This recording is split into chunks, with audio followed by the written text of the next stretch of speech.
Hello friends, मैं doctor Rujuta Rajguru, Akot district, Akola, Maharashtra से।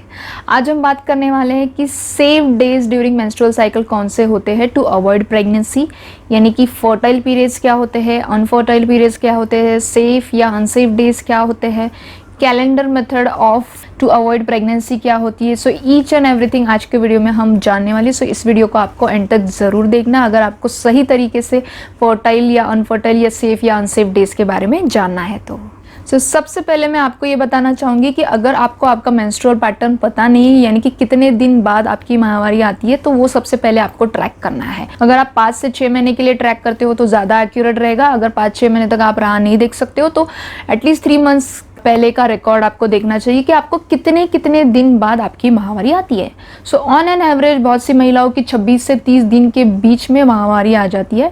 So first day of period से हमें नेक्स्ट पीरियड कितने दिन माहवारी के कौन से दिन पे आता है, 27वें दिन, 28वें दिन, वो देखना है। 29, 30 ये आपको ट्रैक करना है। सो एवरेज उसका लेना है। सो लगभग वो डेट आपका होता है। फर्स्ट थिंग, आपने मेंस्ट्रुअल पैटर्न आपका ट्रैक कर लिया है। देन इसके बाद में आपको नेक्स्ट थिंग जो पता होनी चाहिए वो होता है ओव्यूलेशन। ओव्यूलेशन मतलब बीज का बीजाशय में से बाहर आना, जो कि बहुत ज़रूरी होता है। जब बीज बीजाशय में से बाहर आता है और वहाँ पे अगर स्पर्म अवेलेबल होता है तो ही आपको प्रेगनेंसी रहती है, यानी कि फर्टिलाइजेशन होने के बाद आपको प्रेगनेंसी रहती है।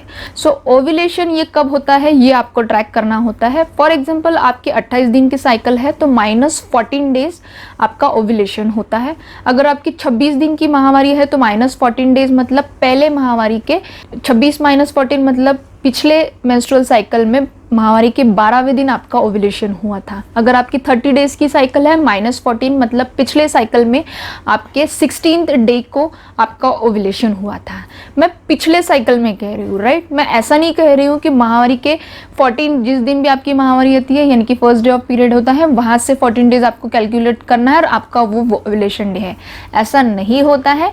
जब भी आपके नेक्स्ट पीरियड आते हैं उसके 14 डे पहले आपका ओव्यूलेशन होता है। इसीलिए मैंने आपको ये क्लियर कहा कि 26 - 14, 28 - 14, 30 - 14 वो आपका ओव्यूलेशन डे होगा। कुछ ही महिलाओं का बहुत ही रेगुलर होता है, जैसे 26 दिन मतलब 26 दिन, 28 दिन मतलब 28 दिन, एवरी 28 दिन रेगुलर आती है, एवरी 30 डेज रेगुलर आती है। बट जिनकी वैरी होती है 26 से 30 दिन के बीच में या 26 से 35 दिन के बीच में रेगुलर बेसिस पे -14 करके आपका ओव्यूलेशन डे कैलकुलेट कर लेना है। देन थर्ड फैक्ट आपको ये जानना है कि जो एग का लाइफ स्पैन होता है, फीमेल गमेट का लाइफ स्पैन यानी कि ओवम का जो लाइफ स्पैन होता है वो सिर्फ 24 आवर्स होता है। एक दिन ही एग फीमेल रिप्रोडक्टिव ट्रैक्ट में ओव्यूलेशन होने के बाद जिंदा रह सकता है। एंड नेक्स्ट थिंग इज जो स्पर्म होते हैं, पुरुष के शुक्राणु जो होते हैं, वो 72 आवर्स तक आपके फीमेल रिप्रोडक्टिव ट्रैक्ट में आने के बाद में इजैक्यूलेशन के बाद में 72 आवर्स तक फीमेल रिप्रोडक्टिव ट्रैक्ट में जिंदा रह सकते हैं, राइट। सो फॉर एग्जांपल अगर आपका 26 डे का साइकिल है, -14 मतलब माहवारी के 12वें दिन अगर आपका ओव्यूलेशन होता है तो उसके 3-4 दिन पहले अगर आपके संबंध आते हैं, आप रिलेशनशिप बनाते हो, इवन 3 दिन पहले भी, तो भी आप प्रेग्नेंट रह सकते हो, क्योंकि sperm already female reproductive tract में अवेलेबल है।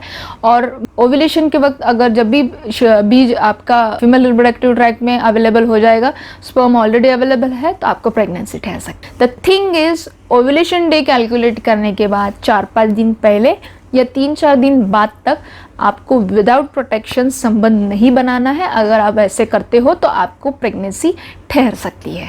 सो अगर आपकी 26 दिन की साइकिल है, 26 से 30 दिन के बीच में बहुत से महिलाओं की माहवारी या पीरियड्स आ जाते हैं, तो 26 - 14 यानी कि 12 डे ऑफ मेंस्ट्रुअल साइकिल को आपका ओव्यूलेशन हुआ, उसके 3-4 दिन पहले मतलब for example 8 day of menstrual cycle periods को से लेके फॉर एग्जांपल आपकी 30 डेज की साइकिल एक्सटेंड हो सकती है, तो 30 - 14 तो आपको 16 डे को आपको ओव्यूलेशन होगा। उसके 3-4 दिन बाद तक आपको नहीं रखना है।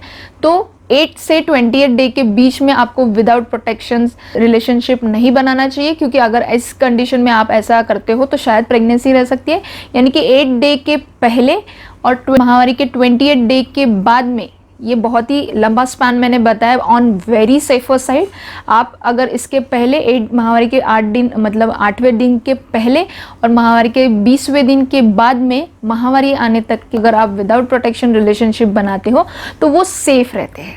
राइट। सो ये 26 to 30 डेज के, ऐसे ही जो भी आपका मेंस्ट्रुअल पैटर्न है उस हिसाब से -14 डेज, 4-5 डेज पहले और 4 डेज बाद तक के, तो वो ये पीरियड छोड़ के आपको विदाउट प्रोटेक्शन आप रिलेशनशिप रख सकते हो, बट ये पीरियड में आपको विद प्रोटेक्शन ही रिलेशनशिप रखना है, नहीं तो आपको प्रेगनेंसी ठहर सकती है। सो इस सवाल का भी जवाब इसमें आ जाता है कि क्या इमीडिएटली पीरियड्स के बाद, खत्म होने के बाद मैं अगर नेक्स्ट डे ही संबंध बनाती हूँ तो क्या मैं प्रेग्नेंट रह सकती हूँ? जनरली नहीं, अगर 26 से 30 दिन की साइकिल है बहुत, पर उससे शॉर्टर अगर आपकी साइकिल है 21 दिन 22 दिन की तो शायद हो सकता है, बट अगर ये रेंज में अगर है तो 4 दिन, मतलब फॉर एग्जांपल 3rd या 4th डे आपका ब्लीडिंग खत्म हो जाता है तो 5th 6th और 7th डे तक आप विदाउट प्रोटेक्शन रख सकते हो। देन आफ्टर 28 डे माहवारी आने तक भी आप विदाउट प्रोटेक्शन रिलेशनशिप रख सकते हो। ये जनरली सेफ पीरियड्स होते हैं, बट जिनकी इरेगुलर पीरियड्स है 2 महीने, 1.5 महीना, 2 महीने या 3 महीने, तो उन लोगों के लिए ये कैलेंडर मेथड या ये मेथड इतना यूजफुल नहीं होता है। So I hope this information was useful to you, and after all as we all know knowledge sharing is caring. So इस वीडियो को आपके फ्रेंड्स और रिलेटिव्स में ज़रूर शेयर कीजिए। Thank you.